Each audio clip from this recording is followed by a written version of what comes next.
Good morning. আজকে সকালবেলাতেই পার্থ চা খাচ্ছিল। আমি সাধারণত সকালের বেলায় চা খাই না, তাই আমি বিছানাটা কোনো রকম গুছিয়ে নিয়ে চলে গেলাম ফ্রেশ হয়ে নিচে।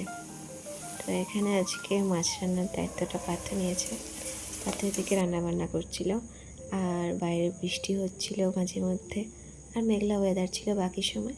তো আমি বাইরে এদিক সেদিকটা দেখছিলাম, আর ওর রান্নার দিকেও গিয়েও মাঝে মধ্যে ঘুরে আসছিলাম। ওই মাছ কিনে নিয়ে এসছে আর ওই মাছ রান্না করবে বল। আর আমাদের অ্যালবামটা রিসেন্টলি এসেছে, তো আমি অ্যালবামটা আবার দেখতে বসছিলাম। আগেও একবার দেখেছি, তারপরে মনে হলো যে খুলে দেখি কেমন লাগছে আমাদেরকে।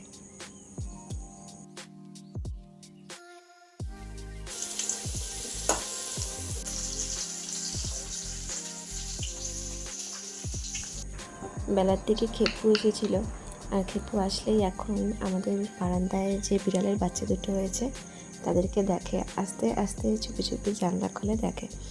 আর না হলে যদি শব্দ হয় তাহলে ওদের যে মা বিড়ালটা আছে সে আমাদেরকে দেখে ভয় পেয়ে পালায়। এখানে খেপু বিড়ালদেরকে কপি করছিল, আর তারপর ওর গুলোর ঘাড়ে চেপে নৃত্য করছিল।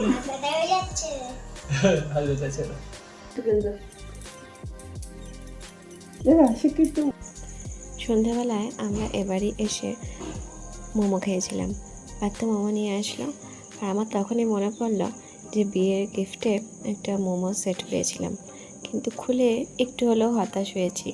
মোমো সেট বলতে আমরা যেরকমটা বুঝি সেরকমটা না, এখানে কাপই বেশি ছিল।